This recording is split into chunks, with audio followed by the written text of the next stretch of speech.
bersama Unit Kajian Gender dan Seksualitas di FISIP UI Universitas Indonesia. Pada sesi ketiga kali ini kita akan membahas tentang seksualitas, moralitas, dan demokrasi di kehidupan kontemporer Indonesia saat ini. Sebagaimana kita tahu, di tahun 2018-2019 semakin banyak kampanye yang dilakukan untuk mengatasi atau mencegah kasus kekerasan seksual di Indonesia. Di masa-masa itulah kemudian kita disadarkan bahwa tingkat atau angka kekerasan seksual yang terjadi di Indonesia itu jauh meningkat. Selain karena kasus kekerasan seksualnya sendiri yang banyak terjadi, pencatatan dan pelaporan tentang kasus-kasus kekerasan seksual juga semakin banyak telah dilakukan. Nah, semenjak saat itu atau sebelumnya bahkan kawan-kawan masyarakat sipil bersama dengan Komnas Perempuan telah berupaya untuk mengajukan rancangan undang-undang penghapusan kekerasan seksual sejak tahun 2016. Namun sayangnya hingga saat ini rancangan undang-undang untuk mencegah dan menangani kasus kekerasan seksual masih belum disahkan. Nah, selalu isu gender dan seksualitas itu menjadi arena pertentangan bagi isu demokratisasi dan juga isu-isu moralitas agama di Indonesia. Nah, oleh karena itu hari ini Unit Kajian Gender dan Seksualitas ingin mengangkat bagaimana sih sebenarnya perdebatan tentang isu moralitas dikaitkan dengan seksualitas dan juga moralitas dan demokrasi di Indonesia. Di sini sudah hadir Profesor Graham Davis yang adalah Direktur dari Herb Faith Indonesia Engagement Culture. Bersama dengan lembaganya, Profesor Sherin mengajak dan mengumpulkan para akademisi dan pemikir di berbagai fakultas di Monash University untuk bekerja sama dengan berbagai macam industri, pemerintahan, dan juga mitra-mitra lain di Indonesia. Di sini juga hadir Bapak Irwan Hidayana, Ibu Lugina Setiawati, dan Ibu Diana Pakasi yang juga akan memberikan komentar dan tanggapan atas topik yang akan dibahas oleh Profesor Sherin. Nah, sebagaimana kita tahu, selain rancangan undang-undang penghapusan kekerasan seksual, di sisi lain juga ada rancangan undang-undang ketahanan keluarga yang dibuat dengan latar belakang keinginan untuk melindungi moralitas keluarga di Indonesia. Nah, adanya perdebatan di antara dukungan dan juga penentangan terhadap kedua rancangan undang-undang ini bisa menjadi latar belakang bagi kita untuk membicarakan bagaimana sih isu moralitas dan seksualitas dalam kehidupan Indonesia saat ini. Saya mempersilahkan Profesor Sherin untuk menyampaikan topik yang akan dibahas siang ini. Silahkan. Ya, terima kasih banyak, Zara. Dan saya senang sekali bisa ikut seminar ini hari ini dari Melbourne, Australia. Dan dulu saya mau minta maaf, sudah 2 tahun lebih mungkin saya tidak jalan ke Indonesia. Jadi bahasa Indonesia saya sangat buruk, sangat keras, dan hampir lupa semua. Jadi untuk seminar ini, minta maaf karena saya akan bicara dalam bahasa Inggris. Apalagi ada banyak teman-teman di sini, mereka tahu jauh lebih banyak daripada saya tentang topik ini. Jadi mungkin saya akan bicara selama 20 atau 25 menit aja. Terus kita bisa diskusi sama sekali karena ada banyak topik yang ada orang tahu jauh lebih banyak daripada saya. Dan saya mau share screen kalau bisa, coba begini. Ya ini. Ya. Jadi saya akan mulai, kalau ada yang tidak jelas atau apa saja kasih tahu dan saya bisa menjelaskan lagi, tapi minta maaf karena ide terlalu kompleks buat otak saya untuk mengekspresi dalam bahasa Indonesia, jadi minta maaf. So this photo was taken here in Melbourne just a few weeks ago. And you can see Jacinta here, who is a colleague, and Julia as well, both colleagues here in Melbourne, who are protesting Australia's lack of a response to sexual harassment. So there has been big cases in our parliament of politicians and other people doing sexual harassment against women, and there have been no repercussions. So I wanted to start with this because often people position Australia as doing quite well on sexual harassment and gender and sexual equality, but in many ways Australia is not doing well. And my passion is Indonesia, and that's what I'm talking about today, but I'm very critical of the world. So I'm critical of Australia, I'm critical of Indonesia. I think everywhere could do better. So when I'm critical of Indonesia, I'm just as critical of Australia, and I think we all need to do much better in this, in making sure there's gender and sexual equality.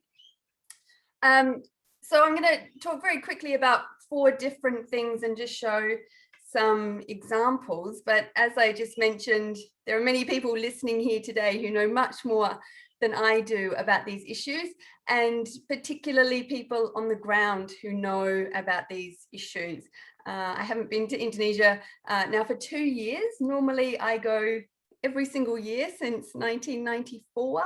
I have been going, but because of COVID and things, I haven't been there. So this is an observer looking from Melbourne at what is happening there. So I look forward to the discussion to see what's happening on the ground. So very briefly, I'll talk a little bit about moral issues and moral debates, multiple arenas in which the claims about sexuality operate, the social drivers of these new discussions that we see on morality, and morality has really taken a center stage, as we'll see, and civic spaces that women, LGBT, pro-democracy movements can make claims about sexual rights.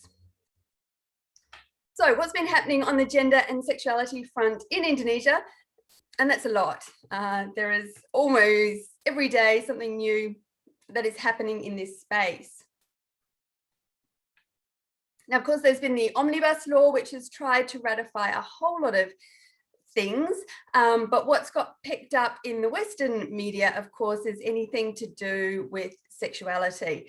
So I've got a slide shortly about how this was represented in the West, and it was boiled, the whole Omnibus Law was boiled down and called the Bali Bonking Bill, because Westerners were only worried about that aspect. The stuff on corruption didn't really get picked up, on executive powers didn't really get picked up. And so the Western media is quite obsessed with any kind of thing that is happening in Indonesia around gender and sexuality. And so, of course, the Reina Sinaga case, which again, Western media here is, something we can talk about Indonesia in terms of sexuality, and again, positioning it in not a very good light. And this is why I start with the Melbourne photo of Jacinta, because Australia is doing terribly, but it doesn't like to reflect on that. It likes to put the spotlight on our northern neighbour.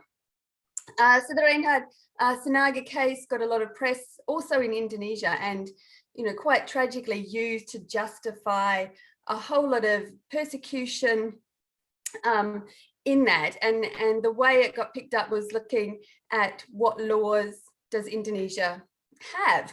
And as this great article in Inside Indonesia was talking about, that Sinaga is believed by police to have raped or sexually assaulted more than 195 men. If his crimes were committed in Indonesia, under existing laws, Sinaga could only be charged with molestation.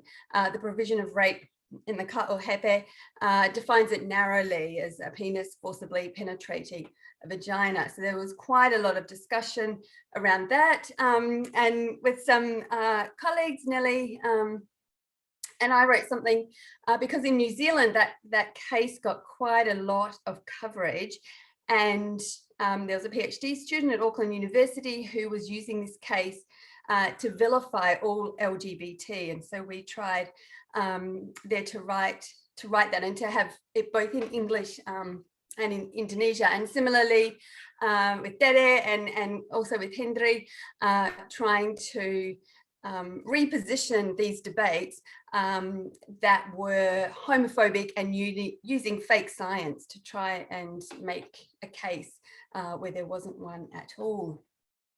So what else has been happening on the gender and sexuality moral front, particularly for Western media, has picked up a lot about the virginity tests.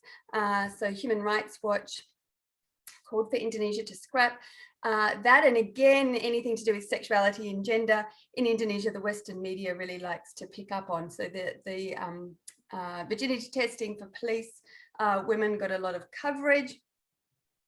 And of course, the LGBT crisis and the Ahok trial were both ways in which morality was being positioned as a political issue. So if you wanted to get into parliament, if you wanted to get into power, then tapping into that moral debate and making sure that you were on the correct side of that morality debate was one way that you could do that. And there's also been slow movement or no movement in a number of constitutional cases. So in 2017, Indonesia's Constitutional Court rejected a petition to make extramarital sex illegal in a 5-4 vote, which was great. It was rejected, but incredibly worrying that it was so close and that it wasn't that people were rejecting that. It's just, you know, that they thought it should be different. So if it was positioned differently, they might have passed that. Here, as I just mentioned before, you know, the Western media picks up on and frames things in particular ways. And so in 2019, revisions to many of the 628 articles contained in Indonesia's criminal code were mooted, but in Western media, it got picked up as the Bali sex ban. And, you know, Australians in particular, you know, I don't want to go to Bali anymore because thinking they would be, you know, arrested if they weren't heterosexually married. So, you know, Australian media just worried about this for its own citizens who are traveling to Bali on holiday, and little attention paid to the rest of those provisions. In 2020, the Family Resilience Bill was put forward and again picked up somewhat in Western media and in the English media for Indonesia. So this article here, the House continues the deliberation of the controversial Family Resilience Bill. So the Anti-Sexual Violence Bill is still stalled in Parliament, going on, I think, 4 years now. And COVID, of course, has not helped with the prioritisation of that. There's a lot of easily presentable, legitimate reasons that people can put forward that they don't need to be trying to pass this bill, given what's going on with COVID. And that's also having other repercussions for the direction of healthcare, health facilities, and particularly around HIV. And I'll talk a little bit about that shortly, just how that diversion of limited medical resources have been pushed away from the small amounts that were given to sexual health and having to be redirected. So of course, the things that I've just mentioned have been quite recent, since 2017, and the LGBT crisis since 2016. So in the last, 8 years, there's been quite a lot of rapid focus, both at political levels, at law levels, and also within social media, about a real push, a real morality push. So what defines a moral person? How should that moral person act? But there's a much longer history. But a lot of people, start thinking about it from 2008. So of course,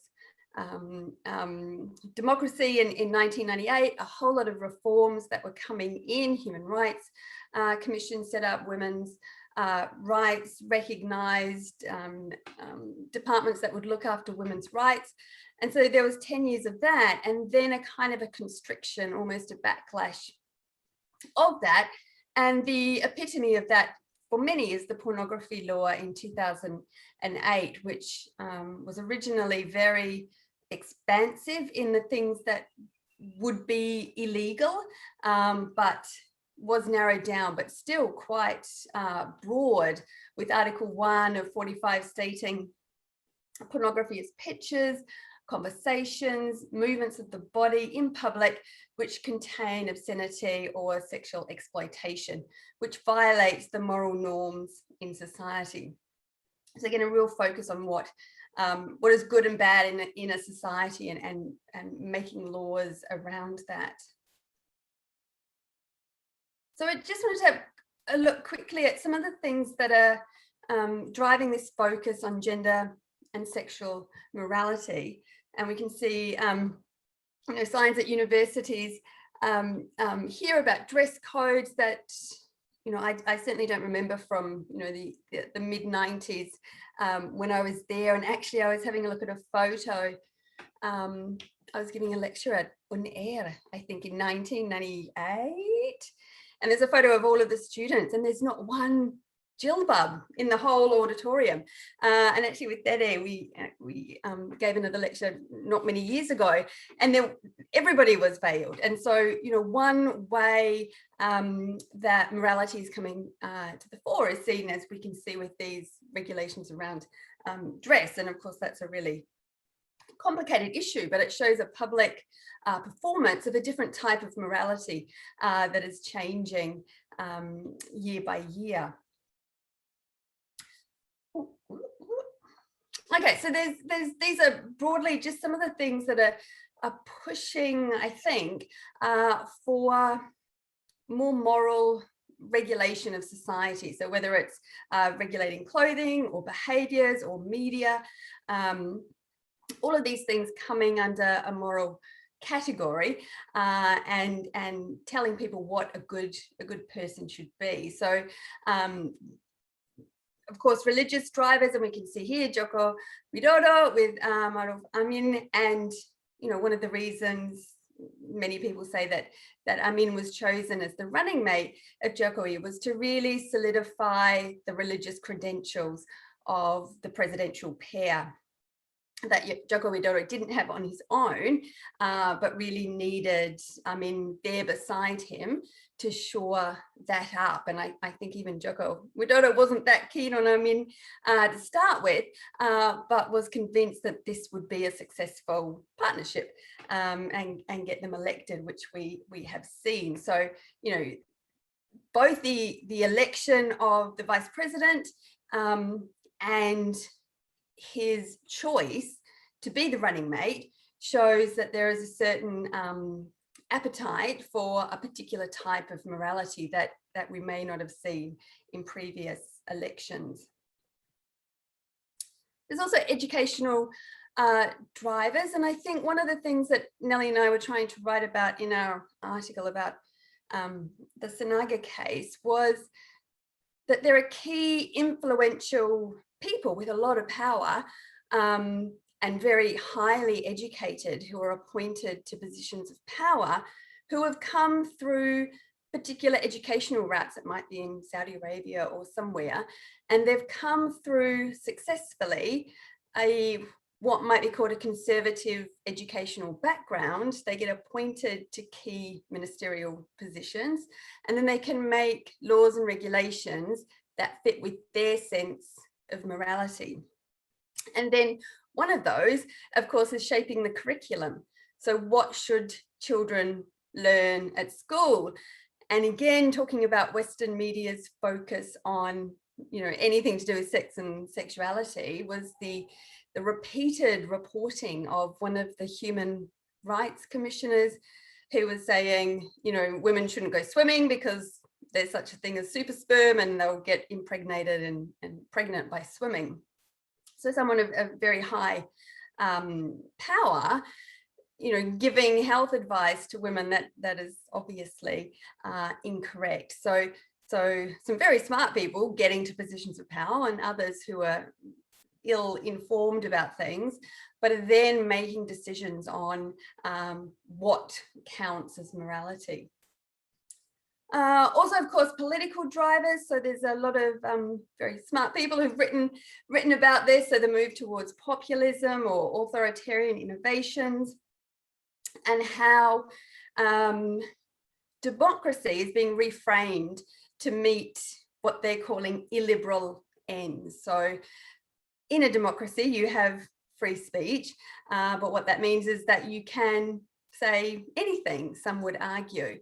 And so democracy has been used as a way to enable speech and rhetoric that is quite conservative and that is quite detrimental to the lives of many, many people who do not fit into a particular trope of what a moral person is.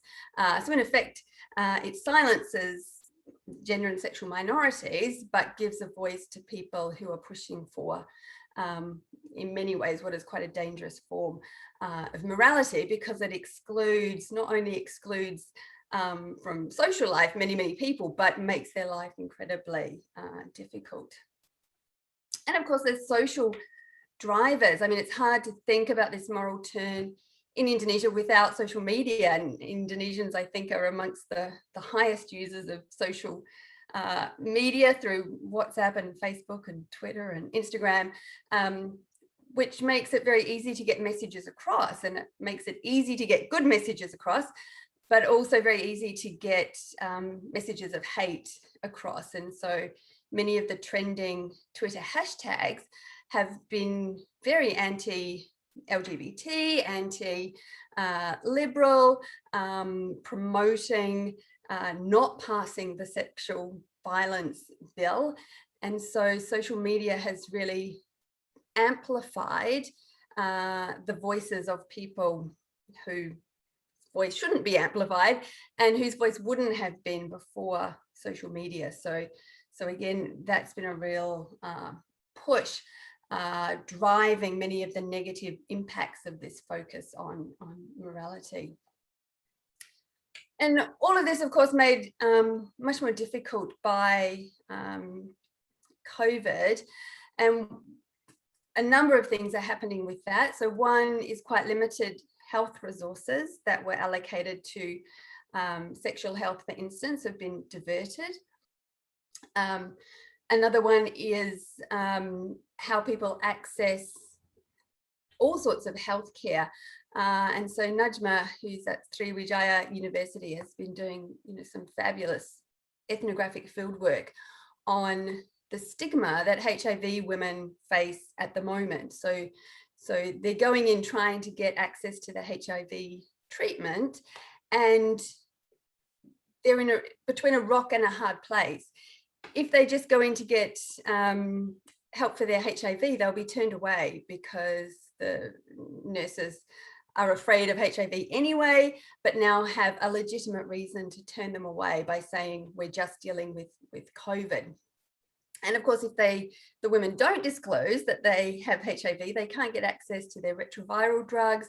And if they're pregnant, they can't get access to them to birth their babies more safely. It is difficult.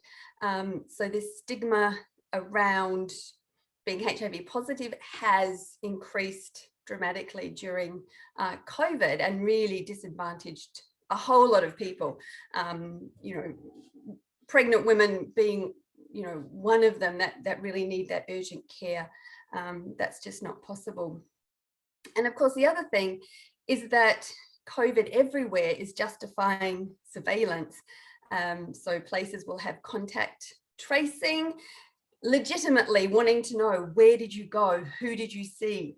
And in a time where it's not safe, for instance, to perhaps go and get HIV drugs because people will be there trying to vilify you, or if you're going to meet friends and you're not meeting friends who are defined as moral friends, authorities and others are justified way of following you and surveilling you and checking you, because they're trying to keep the community safe by doing their contact tracing to keep people safe from COVID.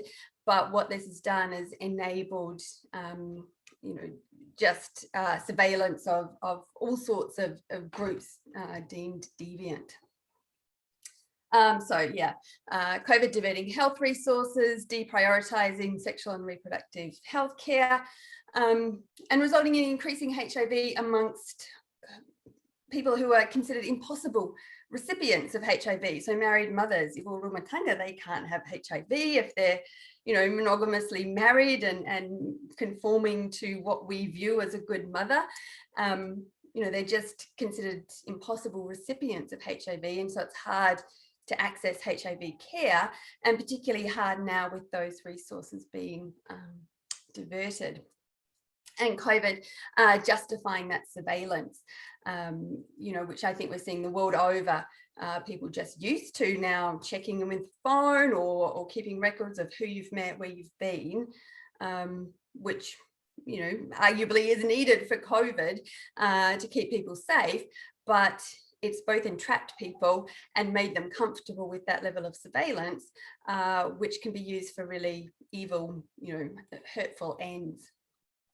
But I don't want to end with all doom and gloom. I think there's also some amazing things that have happened in terms of that progression of rights and care and kindness.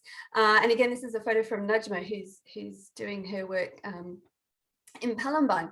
And one of the things that COVID has showed people capable of, particularly in Indonesia, where governments aren't necessarily well equipped to deal with the magnitude of this issue, is people coming together on the ground, both to support each other with directly COVID things, but also finding innovative ways to support communities that are diverse, morally diverse, and not necessarily conforming to what political leaders or religious leaders or educational leaders think is appropriate for particular moral people. So I do always want to end with a little bit of good news. I find in much of my work I'm overly critical of everything, trying to push it to a better end, but then that sometimes leaves us with the view that everything is terrible and there is no hope. But there is.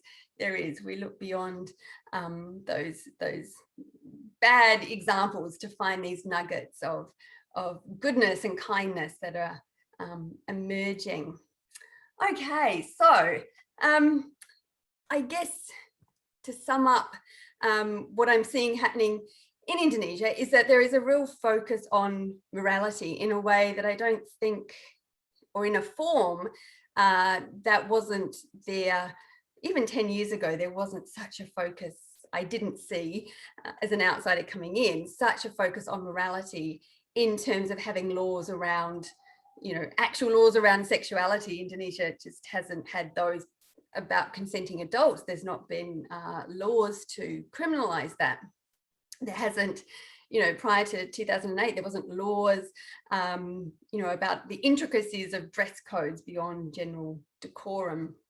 And now there's such a push from education, from politics, from religion to make the moral self important and highlighted in such a way that so many people are missed out of that, and ideals are presented that nobody can live up to, even if they wanted to. It's not possible.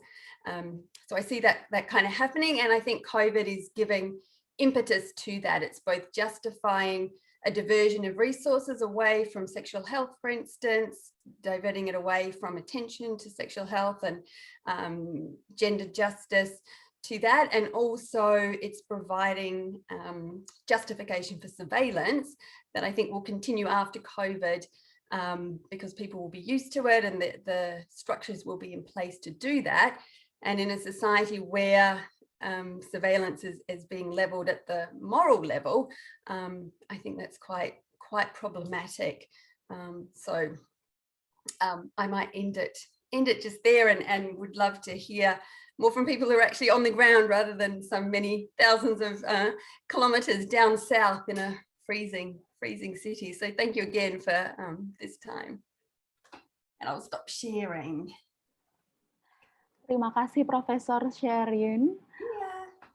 Bagi kawan-kawan yang baru bergabung atau memang sudah sejak awal bergabung dengan diskusi ini dan bertanya-tanya bagaimana mungkin Profesor Sherin bisa menjelaskan begitu banyak hal yang sedang terjadi di Indonesia, Profesor Sherin adalah salah satu ahli atau expert di bidang Indonesian Studies atau kajian Indonesia dan berfokus pada studi-studi gender, seksualitas, kebijakan, sosial media, dan juga pengawasan sosial, pengawasan moral atau moral surveillance. Salah satu buku Profesor Sherin yang bisa kawan-kawan cari dan akses yang ditulis bersama Dr. Linda Bennett adalah berjudul Sex and Sexualities in Contemporary Indonesia. Terima kasih Profesor Sherin telah menjelaskan bagaimana isu moralitas dan juga seksualitas tidak hanya diperdebatkan di level atau di tingkat masyarakat, tapi juga ternyata dikontestasikan di level kebijakan nasional maupun daerah. Dan juga telah dijelaskan bagaimana COVID-19 ternyata berkontribusi atau memperkuat perdebatan atau pertentangan tentang isu seksualitas dan moralitas di Indonesia. Selanjutnya di sini ada Dr. Lugina Setiawati. Selamat siang Mbak Lugina. Beliau merupakan koordinator Research Cluster Cultural Transformation and New Media Departemen Sosiologi Universitas Indonesia. Nah, kami ingin bertanya kepada Mbak Lugina tentang untuk menanggapi apa yang sudah disampaikan Sherin dan juga memberikan pencerahan kepada kami berbagai macam arena yang lain yang bisa jadi atau alternatif arena yang juga menjadi wilayah kontestasi isu moralitas dan seksualitas di Indonesia. Karena sebagaimana kita tahu, kita tidak lagi hanya berdebat di ranah offline, tapi juga ada banyak perdebatan yang juga terjadi di online spaces. Silakan Mbak Lugina. Zahro, harusnya ini Mas Irwan dulu. Aku tamu di sini. Atau Mbak Diana. Nggak apa-apa ya. Harusnya Mas Irwan dulu. Mas Irwan silakan. Enggak, silakan. Monggo. Oke. Sherin, mohon maaf saya berbahasa Indonesia. Sesama Mones. So maybe I just mix my bahasa in English a little bit. Ya, silakan. Terima kasih banyak. Pertama-tama terima kasih banyak teman-teman sudah memberi kesempatan saya, teman-teman di unit gender dan seksualitas, memberi kesempatan saya untuk ikut terlibat dalam diskusi ini. Menarik sekali diskusinya dan tentu saja saya berterima kasih pada Sherin karena presentasinya sangat insightful dan it's very inspiring. A lot of things that you raised, but it's all important. So I hope I can contribute also in this discussion. Satu hal yang mungkin dari uraian Sherin yang menurut saya penting itu adalah bagaimana how morality during the gender politics in Indonesia, particularly morality and sexuality, is continuously reproduced from our historical background, from post-colonial, even up until now. Jadi menurut saya tuh yang menarik dari diskusi ini, artinya yang tadi dipresentasikan oleh Sherin itu bagaimana moralitas itu terus diproduksi dan didefinisikan. Tetapi yang menurut saya cukup cukup memprihatinkan, which I'm concerned much is about penetrasi religious values as the basis. Well, previously, if we look at the way the new order construct the ideas about womanhood, about sexuality, is more. We can say that, well, at least I can say that it's more about cultural tradition values. Well, religious values also, of course, important, but now it's more about, everything is more about religious values. well, particularly Islam. And then this is, I think, important after the post-reform period, because after, if we recall, when the bill of pornography bill in the early period of Reformasi was promoted by the Islamic political party, since then, it's continuously and significantly exercised as gender politics in Indonesia. So how do you think about the morality in this term? I mean, why in this sense, Islam is more strongly influence and constitute the current morality discourse in Indonesia? That's the first. I think if we can discuss about that. And also the other things that I think important in this particularly during this past 10 years in Indonesia is about how morality discourses and sexuality discourses also penetrate the social media. And my concern is more about how it affects the millennial and the youth. And not only men, because previously we usually regarded technological issue, technological apparatuses or tools more related to men. But now it's even women actively involved and also producing and reproducing the discourses of morality and construction of the way sexuality should be regarded in Indonesia. So if we look at the Instagram, for example, or the other social media platform, a lot of community, which not only by men, but also by women, initiated by women. If we look at the fourth issue in this discussion is about agency. How we could say that this is a kind of agency? So, and then how this is put in the discourse of democratization in Indonesia.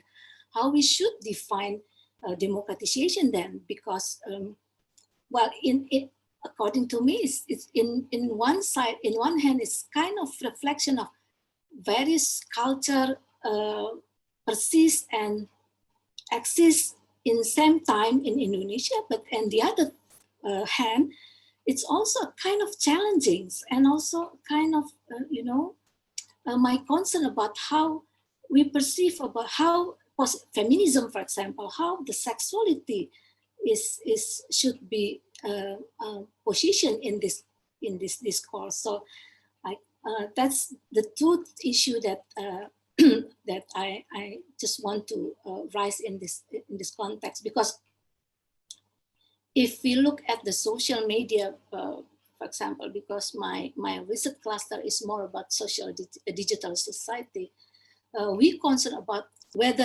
digitalization is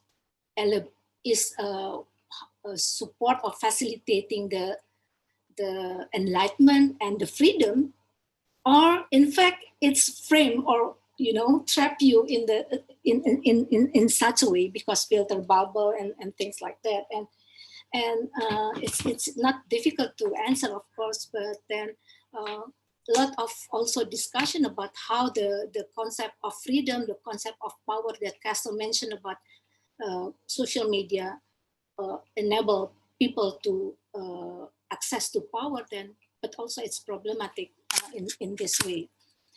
And the other things, is it too much or should I stop? Just a little bit. I just thinking about educational institution, because Sharon mentioned about this as one of the drivers of the way the morality, sexuality is also constructed and also socialized, disseminated. And I think education is always part of the important institution according to the state. So, but now it's not only the state, but it's only the arena for the challengers, for those who wants to promote more Islamic conservative values about morality. So it's difficult then, because previously it's mostly the education institution is dominated and hegemonized by the state only. But now it's open. It's more contested arena. Similarly with social media, it's now contested arena. And also the political drivers, for example, if we look back at the election, the presidential election the last one, we can see that again the politics of identity, like gender politics, working the way emak-emak and ibu-ibu, is redefined and then used as kind of, you know, political tools to also support it's kind of politics identity that also used in this Indonesian political system or Indonesian political practices. I think for me that's sorry if it is too much. Sorry, Sharon. That was really interesting. Thank you, and lots to think about there, Gunnar. Thank you. But I would love to turn to Dr. Irawan, Mas Irawan, who is the ahli in all of this and the expert. So I would love to hear more from you, Irawan. Moderator. Silakan Bapak Irwan sesuai dengan permintaan Profesor Sherin untuk Okay. Yeah, he knows much more than me. Yes, much. Ya, terima kasih pertama untuk sharing. Seperti Lugina, maybe I will talk in English and then mix with Indonesian. Your first slide about in your presentation, when you there's a picture from the media in Australia about the RUU PKS, anti-sexual violence bill. And then there's a question, clash of values or politics. And saya pikir itu menarik ya, karena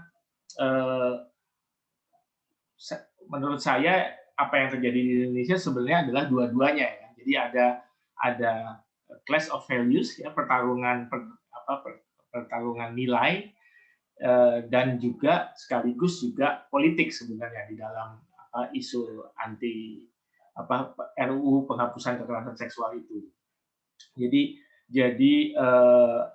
dan ketika kita bicara value, Sherin sebenarnya sudah menjelaskan tadi ya bagaimana memang seperti kata Mbak Lugina adalah bagaimana religious values itu memang menjadi semakin lebih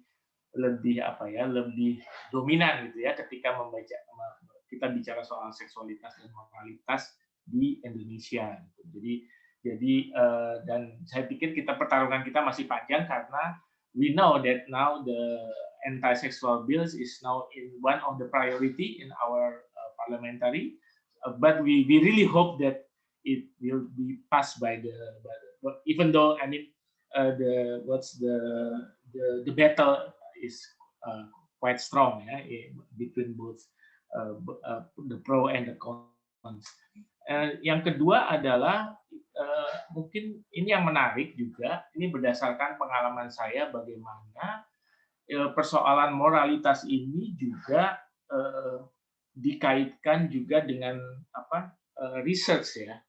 Jadi Sherin sudah menyebut ya, tapi ini pengalaman saya. Jadi sekitar 2 tahun lalu ada mahasiswa S3 dari sebuah universitas di luar negeri menghubungi saya untuk menjadi semacam counterpart supaya dia bisa mendapatkan research visa ya untuk melakukan riset di Indonesia.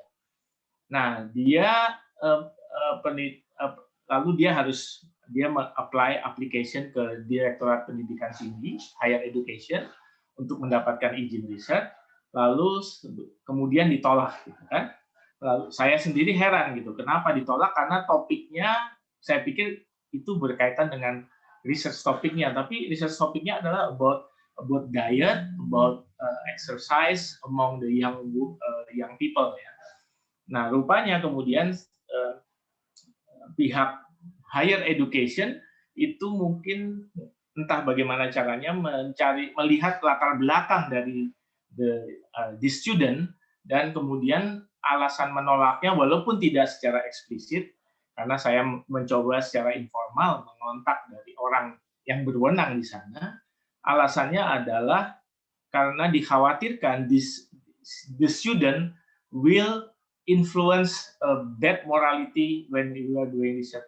Lalu apa alasannya? Katanya adalah karena student itu adalah aktivis dalam mempromosikan hak-hak LGBT, ya. Jadi bagaimana morality itu juga masuk ke dalam ya tadi Sherin mengatakan ya, institusi negara, bahkan institusi yang memberikan izin research gitu ya. Jadi ini saya pikir juga hal yang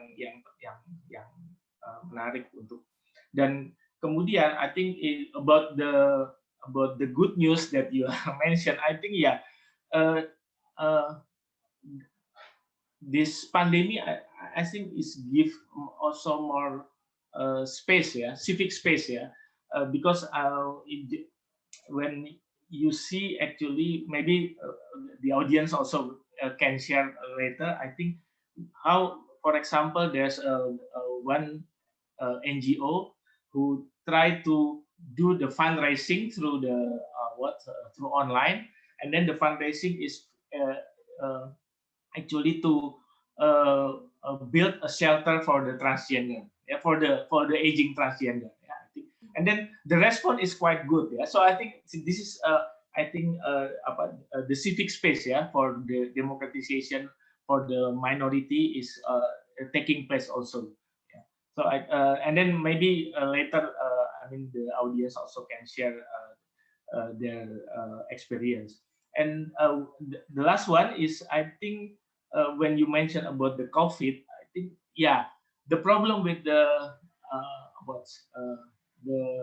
how the government handle the pandemic in Indonesia is there is no gender dimension, So the Ministry of Women and Child Protection is not involved in the task force of the pandemic. So that's why you mentioned about why the access to reproductive health services is difficult for the mothers, right? Because of the contraception. Because when during the PSBB or lockdown, the puskesmas is closed, right? So how can the woman get access to contraceptive, for example? So I think that's maybe some points that I want to raise. And thank you.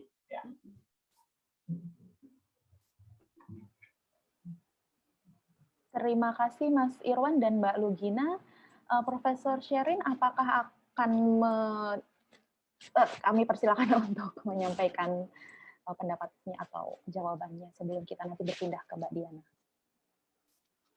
Ya, mungkin tidak ada anything to add. I think that was great to hear the reflections from Laguna and Mas Irwan about those dynamics and the complexity of all of that, and the importance of looking at history, as Lugina was saying, to look at why this morality and positioning of women has continued, and looking at those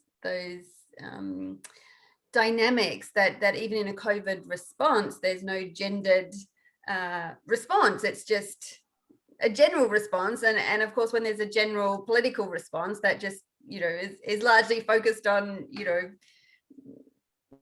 really without looking at those different ways that are there. So terima kasih atas komen itu, sangat menarik. Terima kasih Profesor Sherin. Sebelum kita berpindah ke Mbak Diana, saya ingin mengingatkan kepada teman-teman untuk memberikan komentarnya ataupun pertanyaannya melalui kolom chat. Nanti kita akan bacakan dan kemudian didiskusikan bersama dengan para pembicara. Kami juga memberikan kesempatan bagi kawan-kawan untuk nanti jika ada yang ingin bertanya secara langsung, silahkan sampaikan juga di kolom chat sehingga kita bisa tahu kepada siapa kami akan membuka mikrofon. Terima kasih. Selanjutnya Mbak Diana Pakasi, silahkan memberikan tambahan bagi diskusi kita. Terima kasih Zahro. Terima kasih Zahro. Thank you so much, Sherin, for your wonderful presentations. Always insightful. So I don't think that I have anything to add. other than what Sherin and also Mbak Lugina and also Mas Irwan have said, but I would like to highlight about drivers, about the drivers, what social forces in regards to the morality, immorality turn of things. So this is based on our research, if I may say, because in 2019, during the presidential elections, we did kind of like media monitoring, you know, to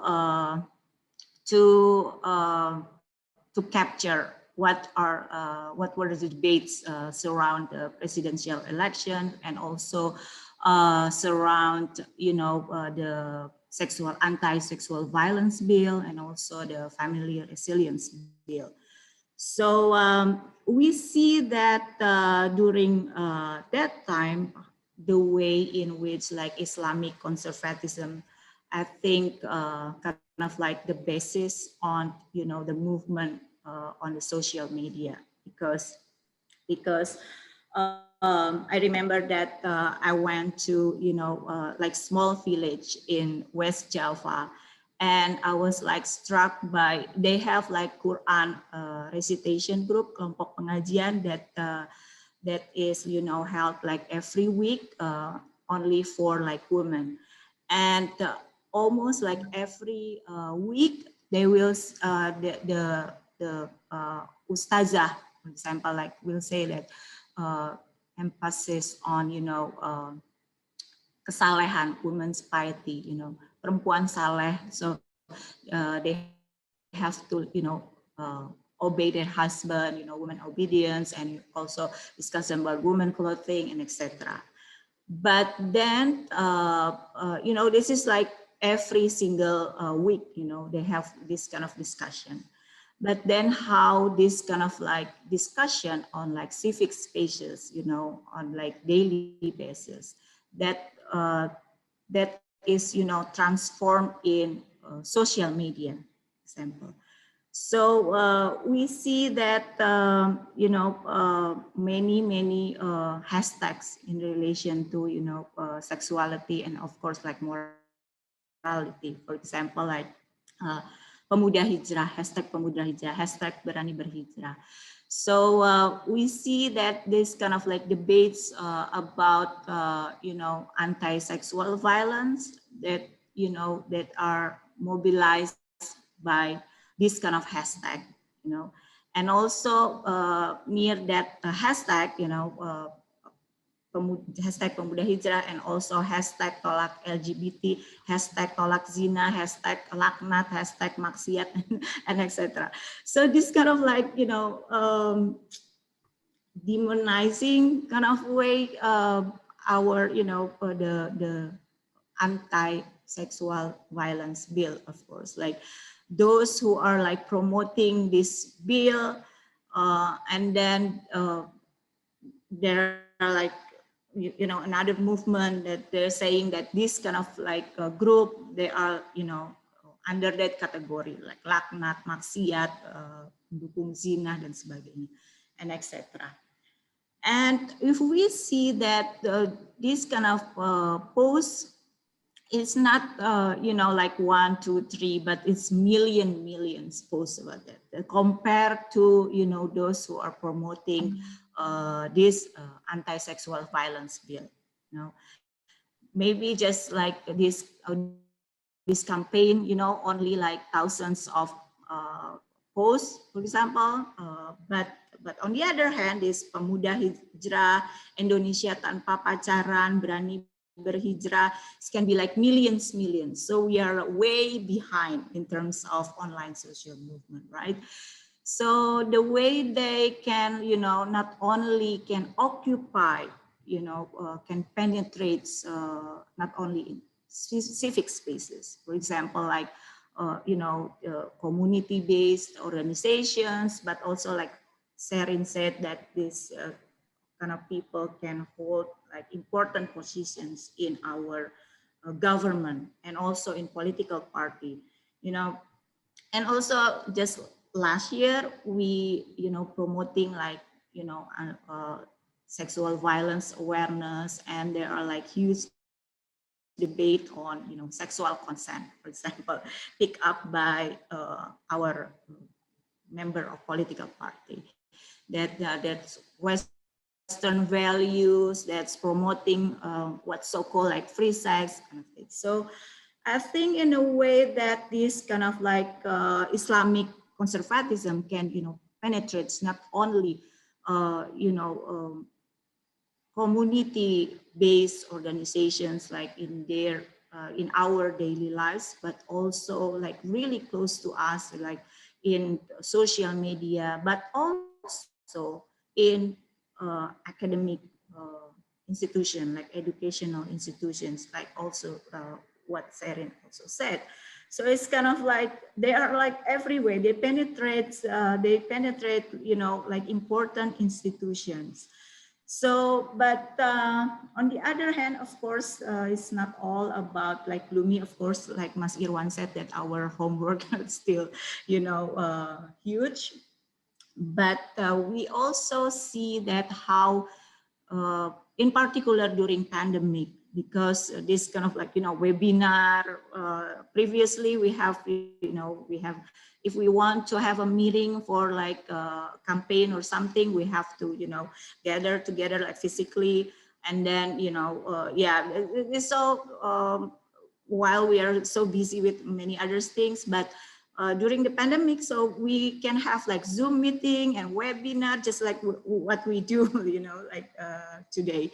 So it's in a way that it opens spaces, you know, like we can meet like organizations, like LGBT organization, women organizations, like in Papua, for example, or in Aceh, for example. So in a way that it brings us together, and it opens up spaces to talk about, to raise issues about many things in relation to, you know, women's issue or LGBT issues.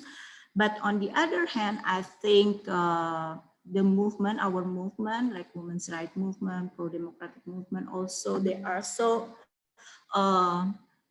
creative, right? They are so innovative. They can have ways to, you know, help each other, including in pandemic.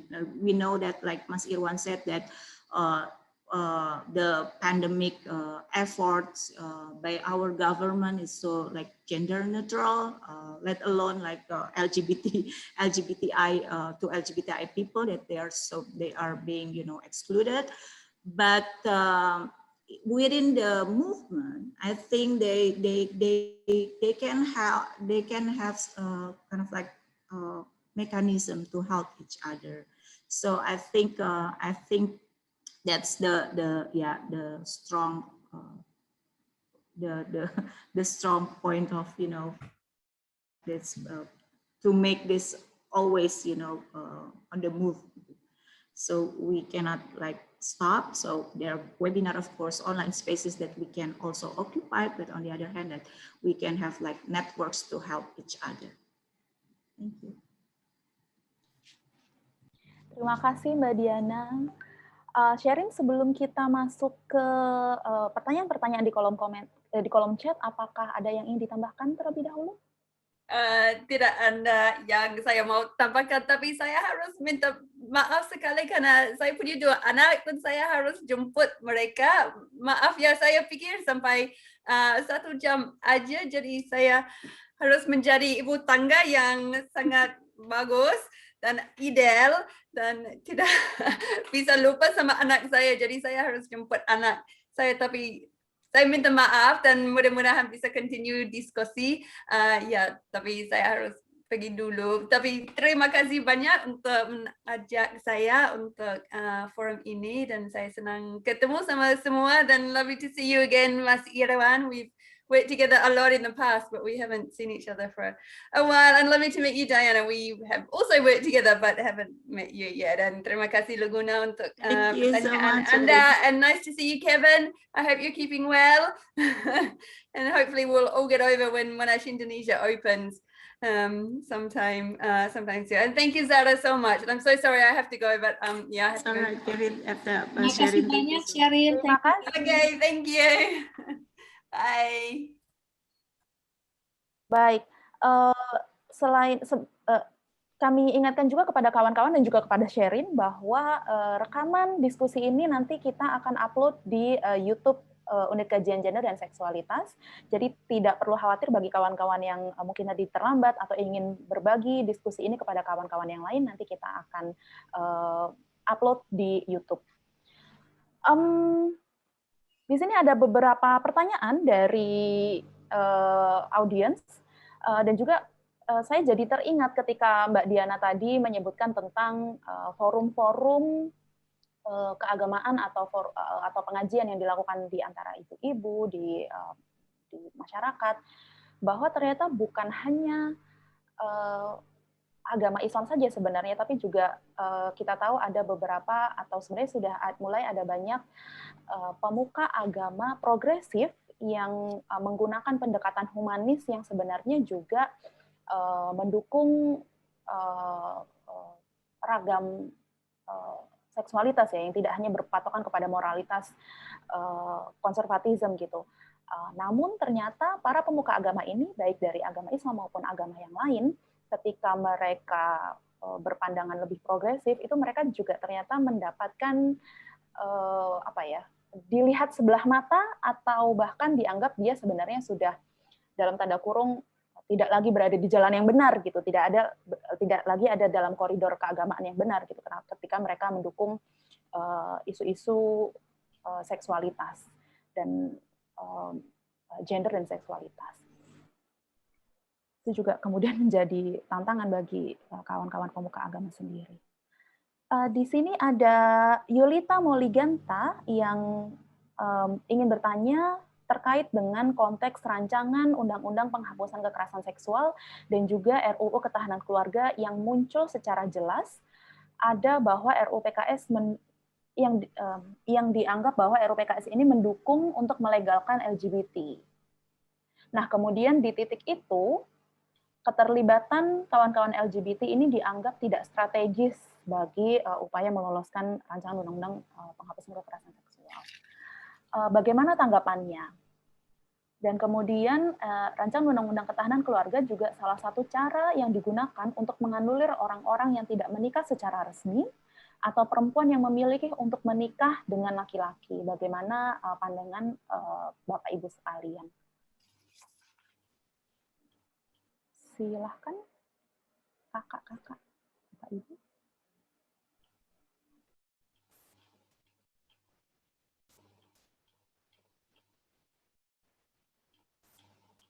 Mbak Diana atau Mas Irwan mungkin? Silakan Diana, mungkin Diana dulu deh, silakan. Monggo.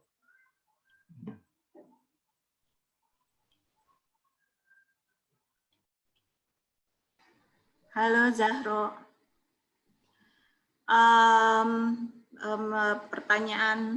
Tadi pertanyaan dari Yonita ya, benar nggak? Betul. Bentar, saya pahami dulu ya. Dalam konteks rancangan undang-undang mendukung mungkin perlu ini ya, memang banyak sekali kesalahpahaman dalam undang-undang penghapusan kekerasan seksual gitu ya. Banyak sekali stigma-stigma yang diarahkan di situ, yang seperti yang disebutkan gitu. Mendukung seks bebas atau mendukung LGBT gitu ya, seperti itu. Nah, ini memang dari berbagai macam banyak diskusi sebenarnya ini yang menjadi PR sebenarnya gerakan ini, bagaimana mengadres gitu ya prasangka tersebut seperti itu ya.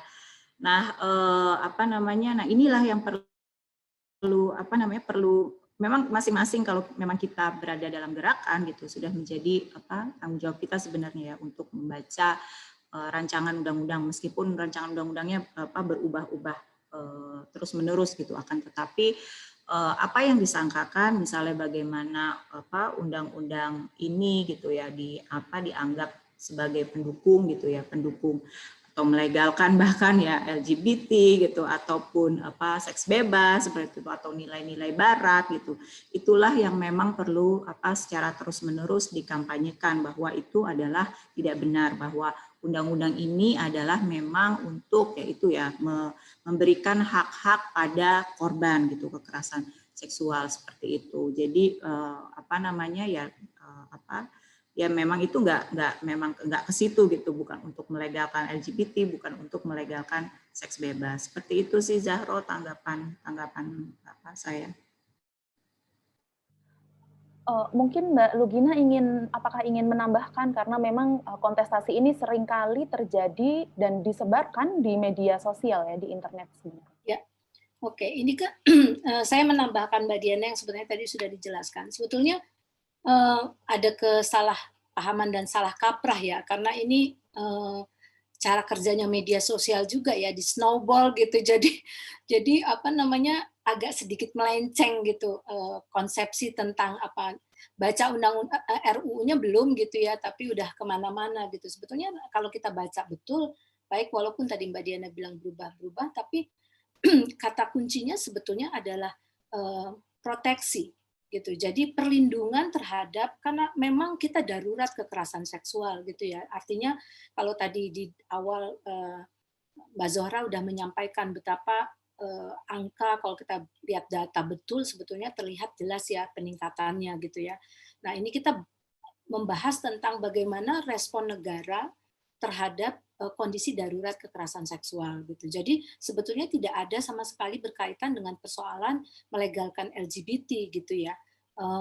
Tetapi ini adalah undang-undang yang diharapkan mampu melindungi. Kata kunci buat saya itu penghapusan dan perlindungan gitu ya. Jadi penghapusan kekerasan itu karena itu bagian dari martabat kita menghargai dan martabat setiap individu, setiap manusia gitu ya. Jadi membayangkan kita sebetulnya beberapa waktu yang lalu ya Diana ya sama Mas Irwan, kita pernah diskusi tentang ini gitu, yang salah satu aja contoh yang kita waktu itu teman-teman dari Ornop yang bergerak di teman-teman dengan disabilitas, itu kan betapa sulitnya mereka untuk mendapat perlindungan. Jadi maksudnya hanya karena kesalahan pemahaman dan kemudian LGBT itu menjadi kata kunci yang sangat efektif untuk melawan atau menahan, memblok undang-undang ini bisa digulirkan gitu, itu menjadi kayaknya semua hal yang ada di dalamnya hilang gitu buat saya ya. Padahal kata kuncinya proteksi dan penghapusan kekerasan gitu ya, proteksi terhadap semua sebetulnya, termasuk juga anak-anak gitu ya. Jadi ini bicara tentang justice sebetulnya gitu ya. Jadi mungkin itu. Nah, yang kedua sebetulnya menarik pertanyaan Mbak Yulita ini tentang sebetulnya undang-undang ketahanan keluarga itu seperti apa, artinya apakah menganulir orang-orang, juga salah satu cara menganulir orang-orang yang tidak menikah secara resmi atau perempuan yang memilih untuk menikah dengan laki-laki dan sebagainya. Sebetulnya dalam diskusi ini yang saya concern adalah bagaimana moralitas yang memang bagian dari diskursus di dalam gender politics yang terus dimainkan di Indonesia gitu ya. Tapi di saat ini moralitas itu menjadi kata kunci yang sangat ampuh gitu, dan menurut saya ada semacam bahasa saya degrading. Maksudnya moralitasnya menjadi sangat ini juga ke Mbak Kiki yang juga bertanya sini, menjadi sangat basisnya adalah nilai keagamaan yang sangat interpretable sebetulnya, yang sangat interpretatif gitu ya. Sehingga seolah-olah menjadi tidak ada lagi ruang untuk diskusi ketika itu basisnya adalah agama gitu ya. Nah, buat saya sebetulnya kalau kita melihat RUU Ketahanan Keluarga, sedihnya itu kan seperti lebih berat dari hal yang dulu teman-teman gerakan itu perjuangkan soal undang-undang perkawinan. Karena isinya lebih menurut saya lebih lebih lebih berat gitu ya. Kalau kita ngelihat ya bagaimana aturan tadi ya, banyak sekali aturan yang menurut saya lebih berat daripada undang-undang perkawinan yang dulu kita perjuangkan gitu ya. Jadi artinya, dan itu menurut saya dipengaruhi atau setidaknya dikontribusi oleh bagaimana moralitas sekarang itu diterjemahkannya dan reproduksinya itu menjadi lebih sangat basisnya agama, soalnya tidak ada ruang negosiasi begitu ya. Sehingga kalau tadi di sini Mbak Kiki bilang apakah hanya Islam, kan persoalannya ketika kalau kita lihat bagaimana RUU PKS dan juga RUU ketahanan keluarga ini didukung terutama oleh partai-partai yang memang kita bisa sebut sebagai partai Islam, ya kita nggak bisa bilang lagi bahwa memang sebagian adalah itu gitu ya. Walaupun juga di dalam kalau kita tahu teman-teman yang yang bukan yang non Muslim gitu ya, itu juga sebetulnya ada keresahan juga karena gagasan moralitas yang lebih kaku, lebih ketat gitu ya, dan lebih sangat interpretatif beragama itu seolah-olah mengatur kaku, itu juga berlangsung dan terjadi dan dialami oleh teman-teman yang beragama lain juga. Mungkin dari saya itu ya. Terima kasih. Terima kasih Mbak Lugina dan Mbak Diana.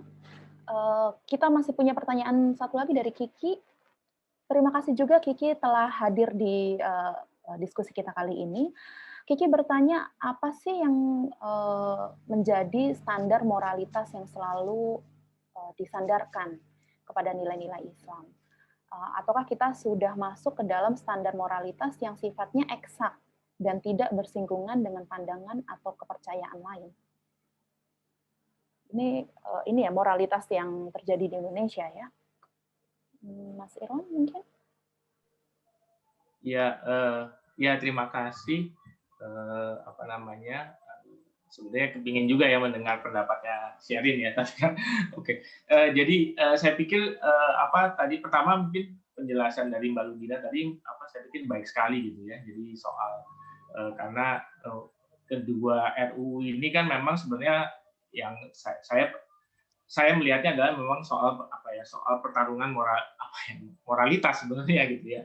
Jadi kemudian kedua RUU ini ya dibawa ke isu itu gitu, dan memang benar gitu kan bahwa ketika dikaitkan dengan sebagai isu moralitas kan itu paling mudah ya, karena moralitas itu kan selalu bicara apa sih, baik dan benar gitu kan, good or bad gitu kan, karena jadi dianggap kemudian RUU penghapusan kekerasan seksual dianggap itu tidak baik, sementara undang-undang ketahanan keluarga oleh kelompok tertentu dianggap itu yang baik gitu kan, seperti itu. Jadi dan memang saya pikir memang dalam soal diskursus ini tadi ya memang mau tidak mau peran media sosial itu mempengaruhi ya. Jadi seperti tadi Mbak Lugina bilang, orang mungkin belum baca dengan benar, belum ini, tapi karena itu udah di-amplifying lewat sosial media, orang percaya aja gitu ya bahwa seolah-olah RUU penghapusan kekerasan seksual itu misalnya mempromosikan LGBT, atau kemudian tadi orang bisa melakukan hubungan seks di luar nikah dan yang lain-lain gitu ya. Seperti itu. Jadi kalau ya memang mungkin kalau tadi pertanyaannya dari Mbak Kiki memang soal ya kenyataan yang kita lihat kan seperti itu ya, bahwa moralitas itu disandarkan pada satu nilai-nilai agama tertentu gitu ya kecenderungannya. Walaupun sebenarnya kalau tadi Mbak Lugina di awal juga mengatakan bahwa mungkin sebelumnya ketika masa Orde Baru atau apa kan kelihatannya ketika kita bicara moral lebih kepada nilai-nilai cultural gitu ya, tradition, sementara sekarang lebih ke religius gitu kan. Ya mungkin itu jadi cermin ya bagi apa yang sedang terjadi di Indonesia gitu. Jadi dan bagaimana sebenarnya ketika memang saya pikir kemudian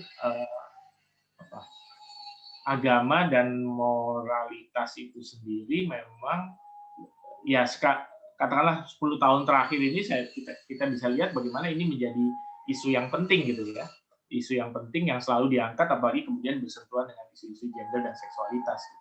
Jadi memang ya seksualitas memang menjadi arena yang dimana tadi karena tadi mungkin kata seperti saya pikir karena kenapa ke arah moral, karena mungkin tadi ya karena moral itu menjadi kayak apa ya mudah kan melihatnya hitam dan putih gitu kan ketika orang bicara moralitas. Jadi itu yang kemudian ketika itu sih mungkin secara ini dari saya ya. Terima kasih. Mungkin Zora saya nambahin sedikit, jadi terpikir juga kan moral ya, maksudnya moral selalu ada dan hadir gitu. Tetapi mungkin di dalam konteks Indonesia di dalam konteks Indonesia bagaimana kemudian politik itu memainkan itu gitu. Jadi yang lebih berat itu ketika moral yang memang menjadi standar ya, do don'ts dan sebagainya selalu ada moral gitu ya di dalam segala hal. Tetapi ketika itu menjadi arena di ruang publik dan dimainkan di dalam politik identitas itu menjadi problematik gitu. Jadi moral siapa, atas dasar siapa, kata siapa, interpretasi siapa itu kan menjadi problem ya. Jadi moral tentu ada, tapi ketika itu menjadi bagian yang dimainkan di dalam ranah publik dan politik identitas itu buat saya menjadi problem gitu. Karena standar itu menjadi distandarkan yang tentu kalau distandarkan atas dasar siapa ya gitu. Karena pemahaman saya tentang agama tentu berbeda dengan pemahaman misalnya Mbak Diana atau Mas Irwan gitu ya. Jadi sesuatu yang moral itu ada memang standar, tapi standar itu kan bisa sangat interpretable gitu. Apalagi kalau basisnya adalah interpretasi keagamaan gitu ya. Tapi ini kemudian menjadi komoditas di dalam politik Indonesia sehingga kita menjadi harus mengikuti permainan ini gitu tuh. Itu sebetulnya yang buat saya sebetulnya ketika saya mengawali dengan kalau dulu cuma state yang bermain. Kalau sekarang nih karena atas nama demokrasi semua bisa bermain sehingga yang bermain itu bukan cuma state ya, tetapi juga semua kelompok gitu ya. Terutama kemudian menggunakan arena politik itu sebagai battlefront-nya itu kan menjadi berat ya. Mungkin dari saya itu ya. Terima kasih banyak Mbak Lugina. Apakah Mbak Diana ada yang akan ditambahkan? Enggak sih Zahro, cuman ini aja bahwa moral itu kan bukan eksak ya. Jadi yang seperti ditanyakan oleh Mbak Kiki gitu, bukan 1 tambah 1 sama dengan 2, itu kan produk dari masyarakat gitu yang melekat, tadi Mbak Lugina bilang melekat pada hubungan-hubungan gitu atau relasi-relasi kekuasaan gitu. Nah, itu oleh karena itu yang namanya moralitas itu selalu political gitu ya. Seperti itu. Jadi nggak bisa itu moralitas tuh jadi memang itu dikemas ya karena dia politikal gitu, itu kan jadi menjustifikasi tindakan gitu ya, seperti itu. Jadi seperti kesannya itu adalah ya yang benar, yang salah gitu. Padahal sebenarnya itu adalah menjustifikasi apa yang benar, apa yang salah, dan itu adalah politikal gitu. Nah kalau namanya politikal, siapa yang dominan, itulah yang kemudian seperti Mbak Lugina yang mendefinisikan gitu, seperti itu sih. Dan itulah situasi yang terjadi sekarang di Indonesia ya Mbak. Sebelum kita berlanjut, saya ingin mengingatkan kepada kawan-kawan semua, kalau ada yang ingin menyampaikan pendapatnya atau bertanya secara langsung, silahkan disampaikan. Kita akan membuka mikrofon bagi kawan-kawan untuk bertanya dan berkomentar. Sebelum itu, telah hadir di antara kita semua ada Mr. Kevin Evans. Beliau adalah direktur dari Australia Indonesia Center. We would like to invite you to give comments or give your views on the topics of this discussion, if you don't mind. Terima kasih banyak sekali. Kebetulan ini bukan ranah keahlian saya dan saya ikut supaya bisa sedikit lebih banyak belajar. Tapi mungkin juga terbawa oleh perasaan sekian tahun ini bahwa ada semacam gerakan meskipun mungkin tidak disebut secara resmi, tapi ada pendekatan untuk menekan kebebasan sebagai warga negara di Indonesia. Apakah itu diarahkan untuk kelompok beragama minoritas atau aliran agama minoritas, atau minoritas seksual. Tapi saya coba berenung kira-kira apa yang mengatakan hal yang sangat bagi saya tidak sesuai dengan apa yang saya maknai dari namanya Republik Indonesia. Jadi perlawanan terhadap UU PKS ini atau RUU PKS ini sebagai salah satu manifestasi dari pergerakan besar ini, dan mungkin tidak bisa dilihat terpisah dari gerakan abadi sejak pendirian Republik dan bahkan sebelumnya mengenai penempatan agama mayoritas dalam kehidupan berbangsa dan bernegara. Apakah sebagai yang sentral atau sebagai sesuatu yang mengilhami kehidupan dari masyarakat itu. Yang saya rasa dengan mungkin keputusasaan untuk menegakkan yang menjadi alat juang tradisional Piagam Jakarta, yang saya lihat selama puluhan tahun ini bergerak menjadi cara-cara seperti ini. Memfokus kepada undang-undang ini, perda ini, perlawanan terhadap kelompok masyarakat ini yang dianggap musuh terhadap visi itu. Dan saya rasa mungkin ini menjadi hal yang perlu ditanggapi lebih serius. Dan ini khusus mungkin menyangkut kelompok minoritas seksual. Saya ingat sekali dulu ada pertemuan dengan beberapa tokoh terkemuka, tokoh termasyhur dari masyarakat situ pada zaman peralihan. Dan waktu itu Pak almarhum sekarang Pak Daniel Davide pernah menyampaikan, mungkin karena latar belakang ilmunya sebagai antropolog, dia menanyakan mereka, apakah Indonesia serius untuk melawan korupsi? Dan semua marah sama dia. Malah, kenapa kau bilang begitu? Kenapa kamu mesti bilang begitu? Dan akhirnya ada yang bilang, kenapa kau bilang begitu? Dan dia jelaskan. Menarik sekali. Kalau manusia mau menjauhkan diri dari sesuatu, dia pakai bahasa asing. Jadi dalam konteks ini kita pakai istilah korupsi, kolusi, nepotisme. Ini kan semua bahasa asing.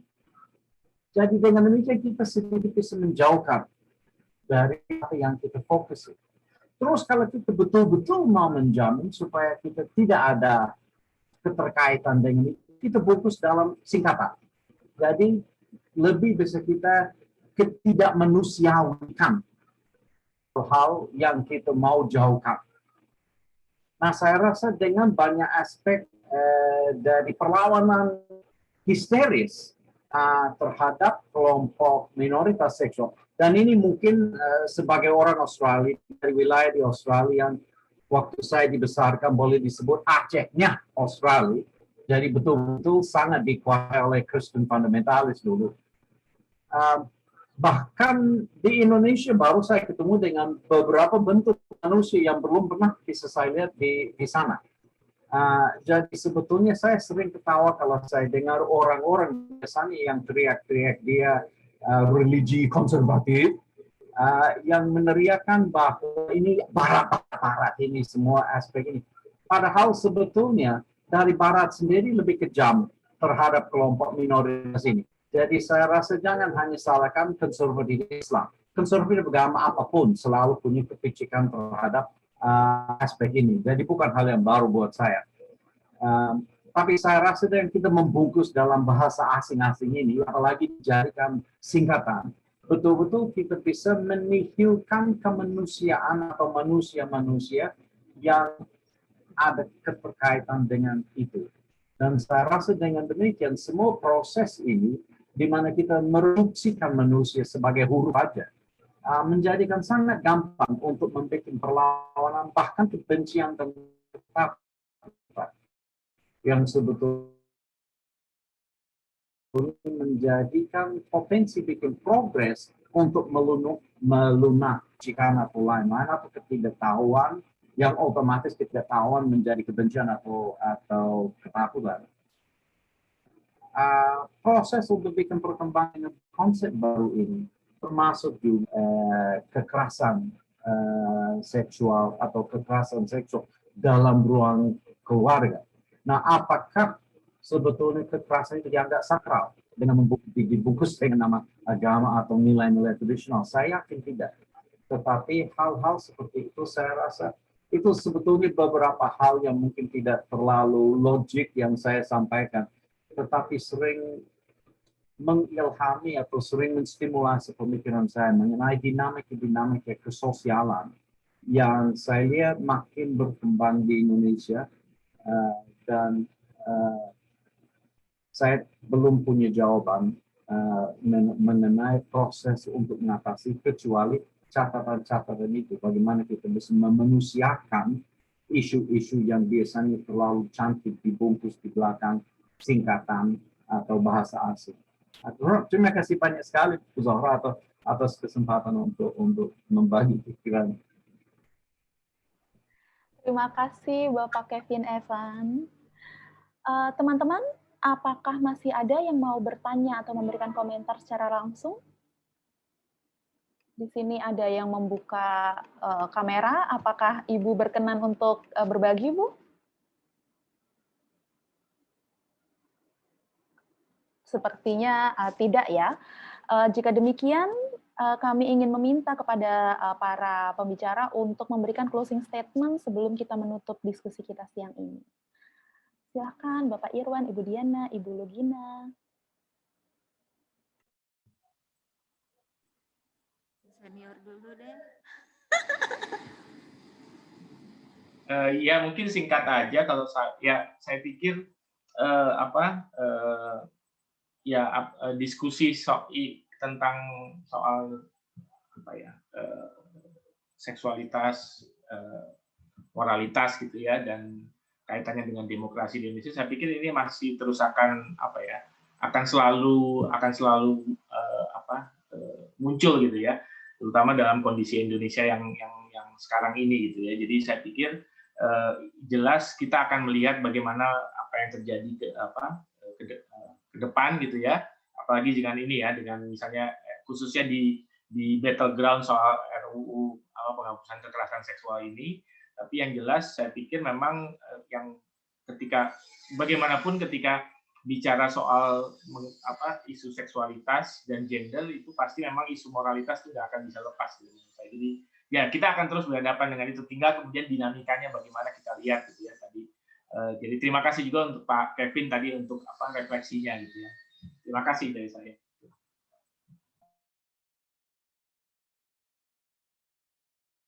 Silakan Mbak Lugina. Oke, ya terima kasih banyak Mas Zohra. Saya sebetulnya nggak ada closing statement, tapi dalam pengertian mungkin dari proses kita diskusi ini, dari tadi apa yang disampaikan oleh Sherin dan beberapa pertanyaan serta tanggapan dari Pak Kevin, itu menurut saya sebetulnya perjuangan kita masih panjang gitu, perjuangan yang nggak pernah selesai sebetulnya ya.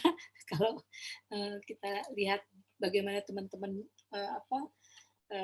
gerakan perempuan itu bekerja dari dulu ya, jadi tapi memang selalu harus ada memang selalu harus ada yang kita kelola gitu. Dan tadi sebetulnya satu hal yang menarik dari Pak Kevin yang saya catat adalah hak-hak kelompok minoritas yang juga perlu kita dudukkan di dalam kerangka ini gitu ya. Jadi seksualitas, gender dan moralitas tidak hanya bicara tentang perempuan sebagai kelompok minoritas dan yang rentan, tetapi juga banyak kelompok rentan lainnya, kelompok disable dan kemudian kelompok-kelompok minoritas lain. Jadi menurut saya itu juga perlu menjadi bagian dari concern kita gitu ya. Saya berharap sebetulnya gagasan tentang yang kita bahas hari ini menjadi, terutama buat saya yang paling berat itu sebetulnya bagaimana kita berpegangan tangan gitu ya. Karena seperti tadi Mbak Diana bilang, ternyata replikasi dari gagasan moralitas yang agak berseberangan dengan kita itu lebih cepat gitu ya. Jadi sementara kita lebih sedikit gitu. Jadi memang lebih berat tantangannya. Mudah-mudahan kita kuat ya. Terima kasih. Ya, silakan Mbak Diana. Yes, singkat aja sih, dari hasil diskusi kan kita bisa melihat bagaimana sebenarnya seksualitas ini adalah merupakan isu moralitas gitu ya, dan bagaimana sebenarnya moralitas ini adalah politikal gitu ya, bersifat sangat politis seperti itu. Nah, oleh karena itu bagaimana membawa perubahan ini yang tadi sepakat dengan Pak Kevin ya, untuk hak-hak kelompok minoritas begitu, bagaimana sebenarnya kita kan bisa melihat gitu, ada yang memang pokoknya tertutup aja gitu, mau itu tentang apa gitu ya, pokoknya menolak seperti itu ya, udah menstigmakan kemudian menolak akan. Tetapi ada juga loh yang kelompok-kelompok yang tadi Pak Kevin bilang yang tidak tahu, karena tidak tahu itu juga bisa jadi benci gitu kan, seperti itu, tak kenal maka tak sayang gitu ya. Nah, inilah yang memang PR kita bersama gitu ya, untuk yaitu apa yang tadi misalnya pertanyaan di chat juga gitu, yang tidak tahu menjadi ya sebenarnya ini loh apa yang kita perjuangkan, seperti itu sih ya, tadi bergandengan tangan dan sebagainya. Nah, itulah bagaimana merangkul orang yang tidak tahu gitu menjadi sayang. Terima kasih Zahro. Terima kasih banyak kepada para pembicara, kepada Profesor Sherin, kepada Mas Irwan Hidayana, kepada Mbak Lugina, kepada Mbak Diana, dan juga kita ada Pak Kevin Evans yang telah hadir di sini dan memberikan pembahasan yang sangat menarik terkait dengan isu seksualitas dan moralitas di Indonesia. Saya ingin sebelum kita menutup diskusi hari ini, saya ingin mengingatkan kepada kawan-kawan bahwa rekaman dari diskusi ini akan di-upload di YouTube. Silakan kawan-kawan cari akun Gensex UI. Dan sebagaimana tadi disampaikan oleh Mbak Lugina bahwa kita perlu berpegangan tangan, bahwa kita jangan sampai kita tak kenal maka tak sayang, maka kami juga mengundang kawan-kawan untuk terus membuat diskusi-diskusi yang membahas isu-isu yang mungkin sulit dibahas sebelumnya, agar diperbincangkan dalam keluarga, dalam masyarakat, dengan teman-teman sekitar. Terima kasih atas kehadiran kawan-kawan semua di sini. Sampai berjumpa kembali di bulan depan. Sober hadir setiap bulan sekali, informasi akan dibagikan di media sosial.